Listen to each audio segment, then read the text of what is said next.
Certaines zones de nos territoires sont confrontées à la poursuite de l'exode rural et un risque de désertification du territoire, voire de changement radical dans l'occupation de leur espace. Ce processus n'a cependant rien d'inéluctable, et un certain nombre d'élus locaux s'engagent quotidiennement pour maintenir une activité économique et un dynamisme rural.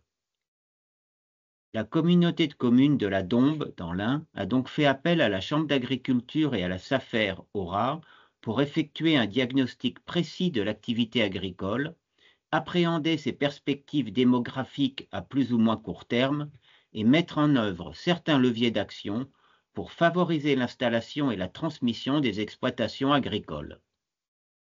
Témoignage d'Isabelle Dubois, présidente de la communauté de communes. Je m'appelle Isabelle Dubois, je suis donc présidente de la communauté de communes depuis 2020 et je suis également maire adjoint à Villars-les-Dombes, donc c'est mon deuxième mandat. La communauté de communes de la Dombe est une communauté de communes qui regroupe 36 communes et un peu plus de 40 000 habitants. Donc cette communauté de communes est très récente puisqu'elle est issue de la fusion de 3 communautés de communes au 1er janvier 2017. Donc voilà, on a vraiment une jeunesse dans cette communauté de communes. Et par rapport à notre territoire, donc nous sommes appelés communément la terre aux 1000 étangs, puisque donc nous avons entre 1000, 1200, 1400, ça dépend évidemment des années, d'étangs sur notre territoire. Notre communauté de communes, en fait, est proche au sud, proche de la métropole lyonnaise et au nord de l'agglomération de Bourg-en-Bresse. En quoi l'agriculture vous paraît-elle importante sur votre territoire et pourquoi avoir initié cette démarche de recensement et de diagnostic? Alors, l'agriculture fait partie, j'allais dire, du triptyque dombiste, l'agriculture, la pisciculture et la chasse. Donc, ce sont les particularités de notre territoire. C'est une dizaine de milliers d'hectares donc, au niveau de l'agriculture. Nous avons été alertés en travaillant justement avec la Chambre d'agriculture que l'on avait une population d'agriculteurs qui était plutôt vieillissante, en tout cas qui allait avoir 55 ans et plus.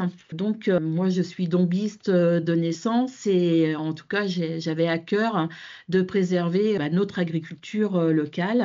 Aussi en lien bien évidemment avec tout ce que nous portons au niveau de la communauté de communes, mais j'y reviendrai peut-être un peu plus tard. Et puis depuis quelques années, on a déjà une convention de partenariat avec la Chambre d'agriculture où nous avons initié plusieurs actions. Donc j'ai envie de dire que toute cette phase de diagnostic de territoire sur l'agriculture est une continuité du partenariat que l'on a déjà avec la Chambre d'agriculture et nous sommes donc associés avec la SAFER.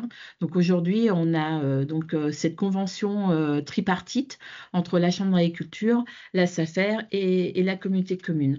Donc dans un premier temps, c'était de se dire on va faire un état des lieux.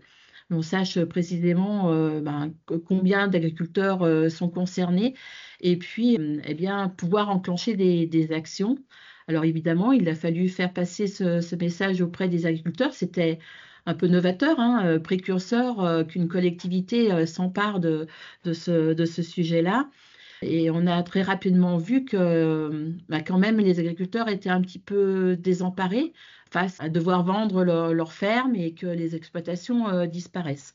Donc avec mon équipe, on s'est dit on se doit en tant qu'élu local de réagir face à cela.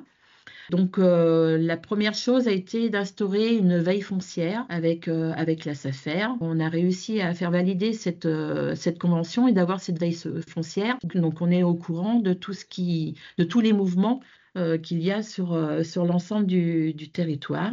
Ça nous permet d'aller au-delà de la veille foncière, de se dire peut-être que la communauté de communes doit se mettre en réserve du foncier agricole pour pouvoir justement aider les jeunes à pouvoir s'installer. Aujourd'hui, et le monde agricole a bien conscience de cela, les jeunes agriculteurs ont beaucoup de difficultés à s'installer.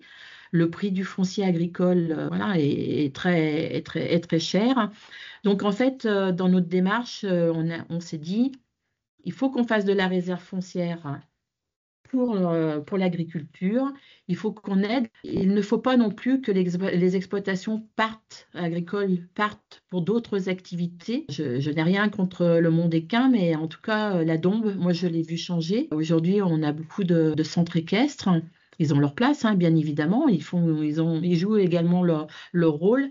Mais en tout cas, en lien avec ce que porte la communauté de communes sur notamment le projet alimentaire territorial, on se devait de garder une activité nourricière. Et donc, ça passe bien évidemment par la conservation des terres agricoles, des exploitations agricoles. Tout ça pour justement qu'il y ait des jeunes qui s'installent. Vous avez parlé de réserve foncière, qu'est-ce que ça évoque vraiment? Très récemment, il y avait une ferme agricole avec quelques hectares de terrain. Donc on s'est positionné avec la SAFER dessus en se disant, bien voilà, demain, si on a un jeune agriculteur qui veut s'installer, eh bien on peut lui mettre à disposition cette ferme, cette terre agricole, par le biais d'un bail et d'une location, et voir peut-être plus tard, quand celui-ci sera vraiment bien installé et bien assis, eh bien de lui revendre l'exploitation. En fait, c'est d'avoir ce rôle de facilitateur. Alors, ce que j'ai dit aussi au niveau du monde agricole, c'est que la communauté de communes ne va pas acheter toute la Dombe, bien évidemment. Parce qu'il y avait cette crainte qui est légitime, hein, bien évidemment, de dire mais la communauté de communes ne va pas acheter toute la Dombe. Non, bien sûr que non.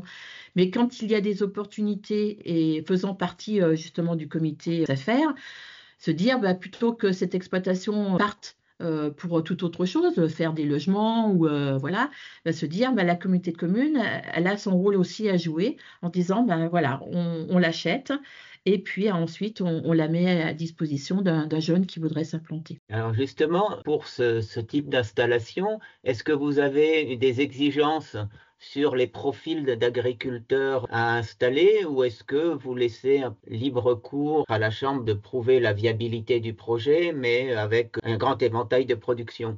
Effectivement, enfin, nous, on n'est pas des spécialistes et en tout cas, aujourd'hui, on a un partenaire majeur qui est la Chambre d'agriculture. Donc, c'est vraiment un partenariat entre la communauté de communes et puis la Chambre d'agriculture. Eux, ils sont plus à même de savoir si l'exploitation est viable. Même si je suis dombiste, je ne suis pas agricultrice, donc je ne me verrai pas dire il faut telle et telle culture en Dombes, même si voilà, je vois bien aussi ce qui se passe sur notre territoire, mais en tout cas, ce n'est pas notre rôle. On est là vraiment en tant que facilitateur et on doit s'appuyer sur des partenaires qui sont des sachants, et notamment la Chambre d'agriculture et la SAFER en font partie, bien évidemment.